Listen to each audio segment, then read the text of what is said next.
John, John Watson. John, tell us about yourself. So what I've gathered from your LinkedIn, right? And from discussions that we had, I think we met 2 or 3 years ago at the Cape Chamber of Business function. So John Watson, from a small audit firm and qualifying as a CA, to the Auditor General, to National Treasury, and then you finally found your right place, the right place, podcast, and now John Connects and the Lekker Network. And I guess you also have a personal life as well. I mean, I think you're even a husband, aren't you? Hey? So maybe let me start there. So I've been married for 16 years this year and got 2 kids, 11 and 9. We live here in the northern suburbs, very happy. I originally was at school in Cape Town, finished my primary school here, finished matric here at Pinelands High School, and then uprooted to Pretoria. My dad was in the Air Force, so he was transferred. And that's when my CA career took off. Like you said, small firm, then Auditor General, then a bit of consulting in between before I ended up at National Treasury. And then 2018, moved down to Cape Town, continued the consulting work. And then how I found my right place was a combination of COVID, building a house, the world coming to an end during the pandemic, and just thinking, what is actually going on and what do I like doing and what comes naturally to me, and leaning into that. And that is how I have leaned in fully into connecting people and ideas, running networking events, coaching people on how to become better networkers, and generally trying to be a very useful person to know. Absolutely, and I'm sure you are. I mean, you are a useful person. I mean, you've helped me to connect with a couple of people. These connections don't always work out, but at the end of the day, talking about marketing and networking and speaking to people, I launched my solution about, when was it, 5 years ago, and I showed everybody, right? I showed everybody. I dug deep into my connections, and nothing really worked. Although a lot of people point me in the right direction, which sort of like there were a lot of dead ends. You get to dead ends and you make mistakes. And then out of the blue, 4 weeks ago, I get a call from an old school friend, KPMG partner, and he says, Andrew, I have connected you with this person. There we go. Now all of a sudden I'm doing training to oil and gas companies. And the other day it happened as well. Another old colleague of mine that I had showed 5, 6 years ago mentioned my name to somebody, and now all of a sudden they sort of like, yeah. So these things take time, don't they, John? I mean, you are connecting people. What would you say the success rate is? Just off the cuff. Yeah, the success rate, look, I think people taking up connections is one thing, and then connections turning into something is a different thing. Oftentimes I've connected people and you find out 6 months later they haven't spoken yet. And that's super irritating. So maybe I would say 80% is the people taking up connections because things slip through the cracks, or you don't respond on the email or the WhatsApp or whatever, or you think you know better. That's also fine. Yeah. In terms of actual connections, it depends on the outcome as well. Was it sales? Was it learning? Was it a cool person to know? Was it someone that can become a partner or an investor? And maybe a thumbs up would be 50-50.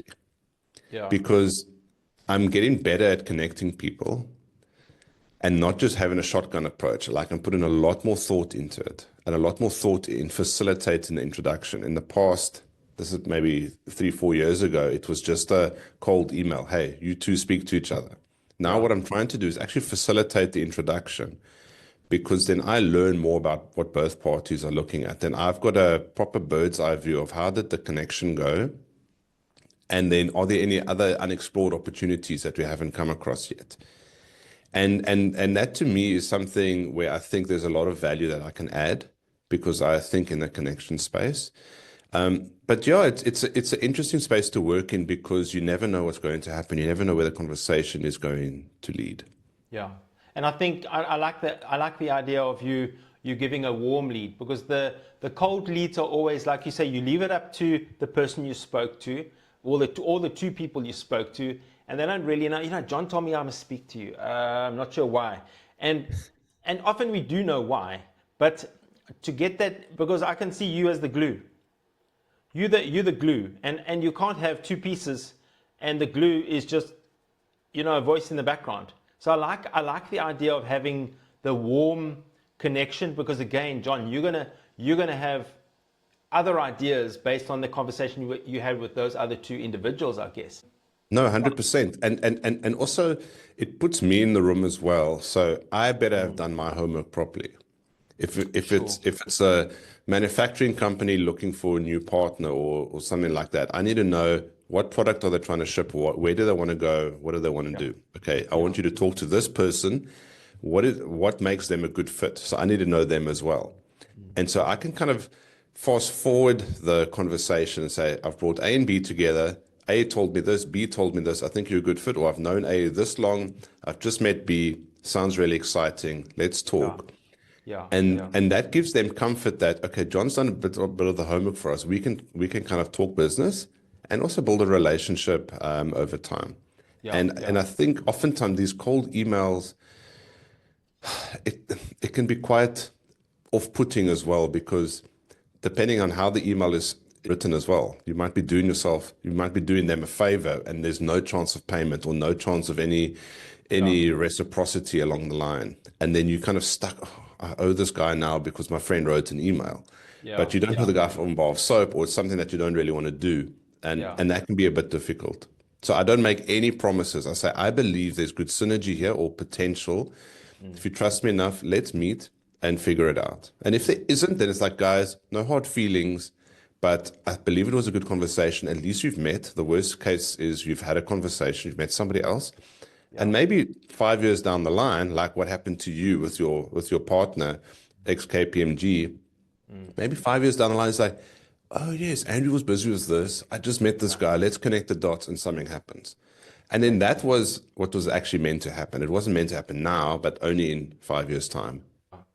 And I think important to show what you've got and not just talk, because I think people, the picture, I mean, that's the whole basis behind my learning, is that it's visual, and it's visual, you can see it.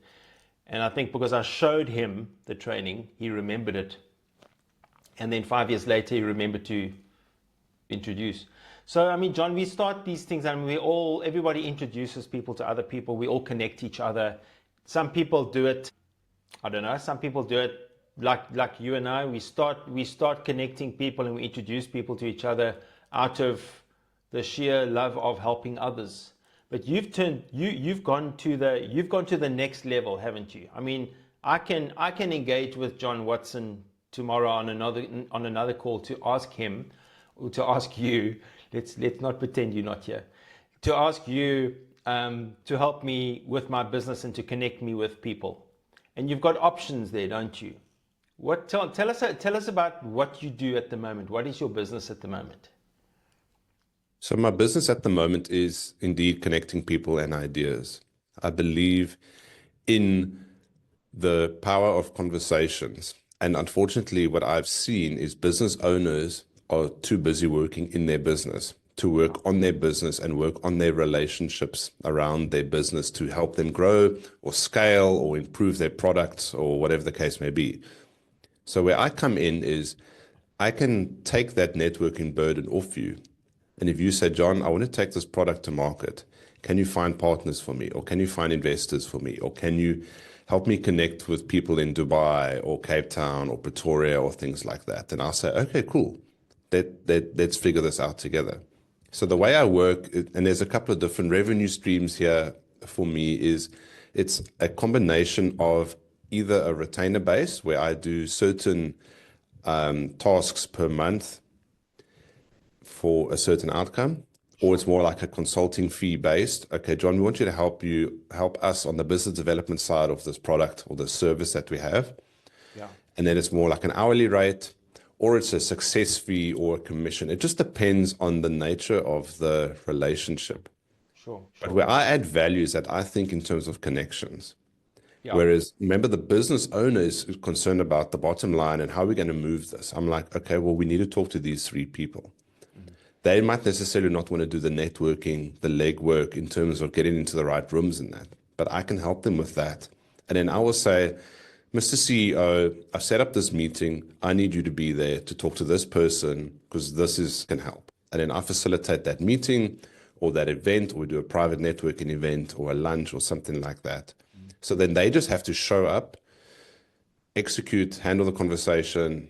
They've got the briefing notes. I'm like, the reason you're talking to this guy is he can open up the Middle East for you, or he's got good connections in America, or this guy is looking to buy companies exactly like yours. Okay. And then that helps them do that because they're busy running the company. And this is why I think people like me are going to exist more and more, because the business owners are overwhelmed. They don't have time to network. And that's the most common thing. I don't have time to network as well. You don't have time to network because you haven't made it a priority, or you don't know how. With someone like me on board, you can fast track that process and like, okay, John's going to help me network. John's going to help me John's going to help me get into the right rooms, have the right conversations. Like all the promises I made you in the last 2-3 years to join you in Durbanville at the Clara Anna Fontaine networking. Every single time there was an event, Dinkum, every single time there was an event, I had training that evening. It was just, I don't know. Obviously I wasn't meant to go. Obviously I was meant to do something else. It was so frustrating. I mean, even the Cape Chamber of Business, I don't go to events anymore because I'm too busy, and that's my problem. I've got 4 gigs, and I'm not focusing on my main gig and getting rid of the other gigs. But I love what I do anyway, so yeah. Even though I want to pull my hair out sometimes. John, tell us about your life as a young John Watson, and when did finance first become significant in your life? When did you realize that money and finance was important? That's a great question. I think it was probably when I finished school, or near the end of, probably before the end of school. I was at Pinehurst High School, and my dad was a keen golfer, and he connected me with the golf department manager at Sportsman's Warehouse in Rondebosch, the original Sportsman's Warehouse, I think. And I started working there in grade 11 and grade 12 on weekends, and I was earning money. I'd always earned pocket money, but you were spending pocket money on sweets, or knickknacks and all that other nonsense. You weren't really saving money. I had a bank account or anything, but back in the day, your uncles and aunts gave you a 20 Rand check, and you go and put it in your Standard Bank account. But you weren't really aware of money. I mean, your parents kind of took care of things. We were blessed in that way. But when I started earning my own money for work that I actually did, I was like, oh, this is cool. They pay me cash. I'm not paying any tax on this. It's good money. I could upgrade my clothes. I could upgrade my footwear as well. So you started looking good, feeling better. Yeah. And then it became very real when I had to pay for my studies in Pretoria. So we moved from Cape Town to Pretoria. I started my BCom accounting degree at University of Pretoria in 2001. And I had to wait to pay for my studies. I didn't have a bursary, didn't have a student loan, anything like that. So I was studying and then working Thursday to Sunday as a waiter and making good money. I made better money. Only later did I realize I made better money as a waiter than as a first-year article clerk. Tax-free and everything. Obviously, you're working hard. I was probably still waitering 30 hours a week, 30 or 40 hours a week, because the shifts were long. You're doing probably a double, like a lunch and dinner. So it's 8 to 10 hours on your feet. That's just how it was. Sure. But you made good money. I mean, I think the one weekend I made 4,000 Rand in a weekend. It was a ton of money. And yeah, money was good to have. I had a good music collection, CDs. I mean, I don't even know where the CDs are. They're somewhere. Was able to fly up and down to Cape Town and buy nice clothes and things like that. But I was supporting myself to get through tikkies and textbooks and photocopies and those silly HP calculators that we all had to have. I mean, those things cost 1,000 Rand. In the early 2000s, which was absurd. Yeah, but even then, I knew what money was, but I wouldn't say I was a wise person with money necessarily. And I had savings and stuff like that, but I wasn't being intentional with it. Have you, yeah, I was just thinking about the early varsity days. I mean, I'm 10 years older than you, but I was in PE, Port Elizabeth, and my roommate and I went to the Spur to go and ask them if we could be waiters. And they gave us one look up and down and thought, no ways, these oaks not going to wait a year. They're already a little bit chubby, and they're going to probably eat all the profits. So we didn't get those jobs. John, in terms of success and challenges and things in terms of business and not personal life, but more from a commercial, financial perspective. Bevan Lane was on my podcast a couple of weeks ago, and I asked Bevan this, and I know Bevan, he was at university with me, and we were at PwC together. And Bevan's story was he ran out of cash in London. So he ran out of cash in London, and he literally felt down the cushion, in between the cushions on the couch. And I think he said he found 4 or 6 or 7 pounds or something so he could eat. You got any interesting stories like that, John? Sure. I've got a crazy story. I don't think I've ever told anyone this ever. But I'm going to tell it now because I've got nothing to hide and it's a funny story. So my wife and I got married end of 2009 in October.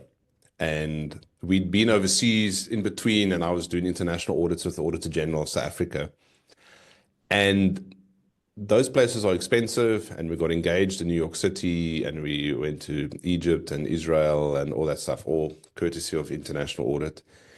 And then we put a deposit down on a house, and we had to buy a proper ring and wedding expenses, and in between a new Audi vehicle as well. And so that October, we get married, and we did a road trip through South Africa on in my Audi as part of our honeymoon. So we went to Mpumalanga, we were in KZN in the Midlands, then we went through the Eastern Cape and back through the Free State. So kind of did a road trip around Lesotho. And I think we were in East London side, and I got a notification from Investec that said, you have no money, wiped out completely. And this is so we got married on the 2nd of October. And when I was at the AG, we got paid on the 15th of October. So payday was around the corner, but I think I got this message on the 10th or the 11th of October, while we're still on honeymoon. And then I had to tell my brand new wife, I have no money, nothing. There's nothing in my account. And she was very gracious about it. It was hilarious to tell your brand new wife, look, I've got no money. But I mean, we'd had to cover expenses and putting our life together and everything. And I just remember telling her, I think we were sitting at a restaurant somewhere, look, I just got a message from Investec. I think they're going to come and take my car away and all this stuff. But it was very funny, and then the rest of the expenses we'd put a deposit down on a house and all of that stuff as well. So the rest of the expenses on the honeymoon all came from my wife, and which was hilarious. But it all worked out fine. Yeah. But that was when I ran out of money for the first time. So that's why you guys have been together for so long, because you're still repaying that debt. I'm still repaying her back. 1 cent or 20 cents a day or something. Yeah, no, I ran out of money regularly as an article clerk, and you're so right when you say you earn a lot more money as a waiter than as an article clerk. I think I started back in the day, giving away my age now, Coopers and Lybrand in East London. In fact, I started in King Williamstown when I was still a student. I used to do vac work, and then in East London when I finished my degree, I started on 2,000 Rand a month. I mean, 2,000 Rand a month, and 500 Rand of that 2,000 Rand, I had to pay for my computer because we had to buy our own laptops in those days. So yeah, but I must say it was a big surprise because every 6 months, I don't know if it happened to you, but every 6 months your salary went up. Yes, it was always a very pleasant surprise. Yeah. Yes, I started on 5.5 grand in 2005, and I also had to buy my own laptop. So I had a small Old Mutual savings account, and that got wiped out by buying a laptop. Yeah, and we had to buy yeah, a certain spec, and I think it cost 18,000 rand for this Lenovo. It was a beautiful machine, but it was like 18,000 rand. It was a ton of money back in the day. yeah. And No, it then I was. remember back at like the peak of when I waited a lot, especially like in the school holidays and December holidays in Pretoria, you were making 8 to 10 grand a month easily. Yeah, yeah, But I mean, obviously, I'm paying food, I'm paying my dad rent, I'm paying books, I'm paying, airfares yeah. to Cape Town and back. No, it's expensive. And new Audis. Yes, and new Audis as well. Sure. John, you've obviously been involved in some businesses. I'm not saying your own businesses, other people's businesses. I mean, like I help some guys out through the CFO Center. I got a really amazing client in Melkbos that does engineering work for Eskom and Denel and Kuberg. Not Denel, Kuberg, and is looking at scaling. He's actually also been on my podcast, Hilton. And I come across so many entrepreneurs and businesses that need, like you were saying, they're working in their business and not on their business. So they need you for networking, right? So they need you to help them to connect the dots, and they need HR people, and they need acting CEOs and acting CFOs and things like that. What do you think is the biggest need in a business? I mean, what I've seen so far is it's been, I don't know, I don't want to put words in your mouth here, right? But what I've come across is a lot of businesses don't get the numbers. You've helped a great plumber, a guy that's got a major plumbing business in Durbanville. He's got an accountant.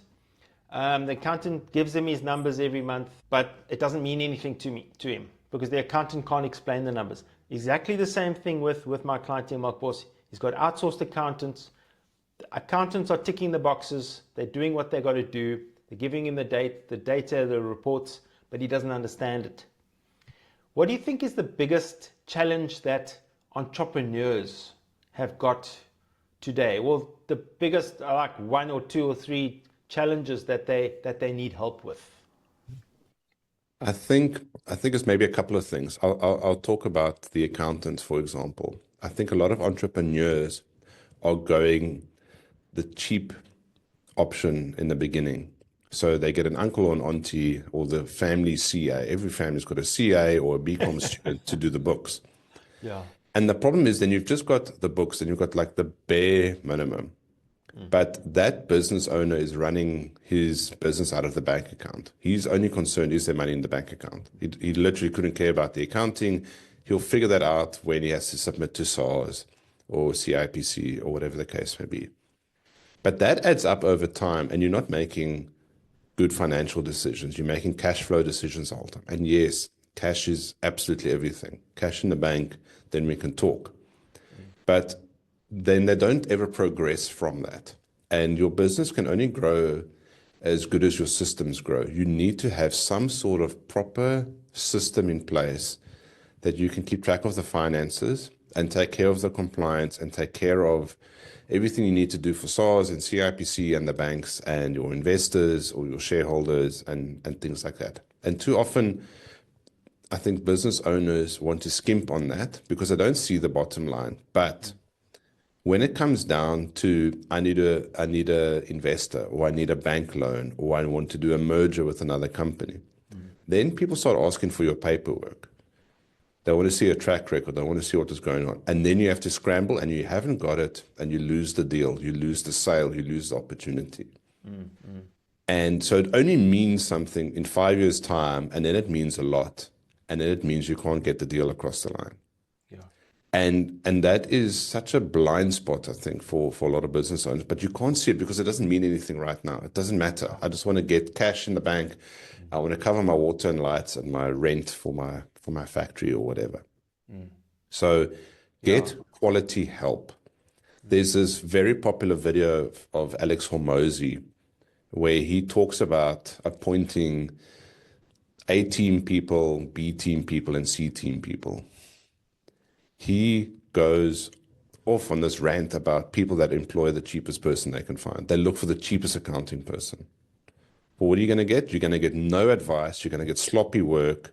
They're going to put you at the bottom of the pile. They're never going to be available to take your call and not going to add any value. But they're ticking this box, I need an accountant. Where he was saying they go for 18 players. And he says the 18 are not necessarily more expensive. They're just better. Yeah. They've got a better track record. They've got better recommendations. They've got better systems in place. And the value that they're going to give you is going to far outweigh the amount that you pay them. No, that's true, John.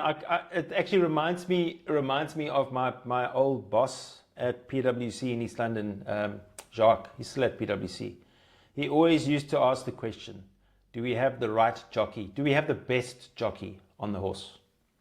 Whenever we had a client problem, we always made sure that we had the best jockey on the horse. And irrespective of client problem or not, we always put the best jockey on the horse. Yeah, John, I think that is a problem. I can relate to that in my business. Not on the finance side, obviously on the marketing and other side. And people that have done my website and stuff in the past, I maybe should have sort of like saved up some more cash and like put more forward for that professional help. But I think if you're building a business organically, it does become a bit messy, doesn't it? Because you're sort of like making mistakes, and you're sort of like creeping to the start line before you start. You're crawling. You're not standing and running. And to have all that at your beck and call, all those awesome services at your beck and call is really going to springboard you forward, I'd say. Yeah. No, absolutely. And I also think, look, a way to fast track this and to get more value out is to ask for more value. So don't just get sent your financial statements for the month or your management accounts. Yeah. Ask for value. There's no excuse. I worked with a business a couple of years ago, and the business owner, who'd been the business owner for a decade before I came on board, kept telling me that he still doesn't understand the balance sheet or the income statement. And I told him, that's not good enough. You cannot make that excuse. You cannot keep telling yourself, I don't understand. That means you don't care and you don't want to know.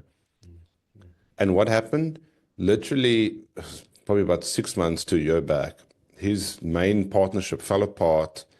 There was trouble on the financials. He didn't understand what was going on.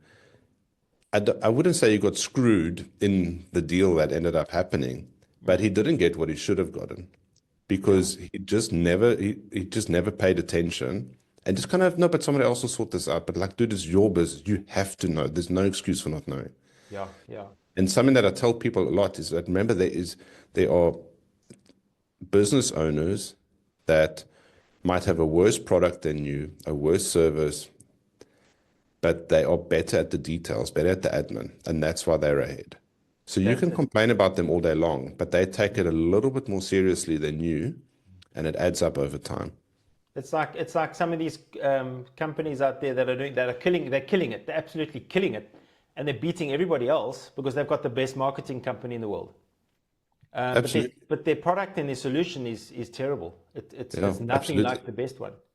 So marketing is really key. And then again, like you say, finance, I come across businesses all the time. I help businesses all the time. I facilitate sessions with businesses, and they've all got accountants. And the accountants are literally ticking a box. They're literally just giving them the financials every year, not even every month. And I always preach to them in terms of, stop looking in the rearview mirror. Start looking in the windscreen. Start looking at your dashboard. How fast are you going? Where are you going? Where are you on the map? Where, put a forecast together. Because if it was my business, I would need to know exactly what work have I got lined up for June. If you don't know what you've got lined up for June, how do you know whether you're going to survive in June and July? So yeah, I don't know. Some people, it's just like you say, they're living out of their bank account. Somebody said to me, a lot of businesses, they're like hairdressers. They live out the bank account. That's a thing. John, in closing, thank you so much. But in closing, you've already answered a lot of the other questions I was going to ask, key insights to share and things like that. But the last thing I want to ask you, is there any project or business or ideas or events that you want to promote from I this? just want to promote my connection to the Right Place podcast, and then also the Lekker Network. So the Right Place podcast is where we talk to business owners and founders about their journey to their right place, and also learn about the key decisions in terms of their roles, relationships, and environments that they had to make over their career. Because when you get to our age, I'm in my mid-40s now, you start figuring out, okay, what is my right place? You've done a lot, but you're too young to retire, but too old to like say, I can't do anything more. Like you've still got enough time. And I'm a big fan of Gary Vee. I know not everybody is, but he keeps saying like 40-year-olds with no idea what to do next. There's nothing wrong with that. You're supposed to be there. So our podcast that I started with Rudolph has been a fascinating journey on talking to people about their journey, how it works, what they do, how they do it, why they do it, and extracting these tips and tricks on finding your right place and what it looks like, because everyone's right place looks different. Yeah. And then I've recently joined the Lekker Network on a part-time basis to be the head of the Cape Town chapter and add value to members of the Lekker Network in the Cape area, to run in-person events and virtual events, and just to add value to the members, listen to them, and help them connect the dots in an even better way. So anyone that's looking to connect with other South Africans around the world, you might have a Cape Town-based business, but you've got offices in the Middle East or the UK or the US, and you want to expand those channels for yourself, or you want to connect with better people that side, the Lekker Network is the perfect platform to do that, because it's for South Africans by South Africans to help our businesses expand and grow, because our best export is our people, and South Africans love working with other South Africans around the world. Yeah, thanks, John. As you know, joined the Lekker Network recently, and just a couple of questions I've asked on the WhatsApp group, I've had such amazing responses. In fact, today I'm wall to wall with meetings with guys from the Lekker Network that are showing me what they've done, because I reached out for help on a digital learning solution. And I'm a little bit overwhelmed, actually. I'm very overwhelmed, because I don't know, because everybody's got their own ideas, and they're all great ideas. So now it's my job to separate the wood from the trees and work out, okay, what am I actually going to do here? And am I going to do it myself? Am I going to get help? How am I going to work through this challenge that I've got? John, thank you so much for this, and I wish you well with the Lekker Network. I'll hopefully see you walking up Lion's Head tomorrow morning with Will Green, and I'm sure with a lot of Lekker Network guys, and a lot of your connections. But John, thank you so much. Awesome. Thanks, Andrew. All the best, man. Thanks.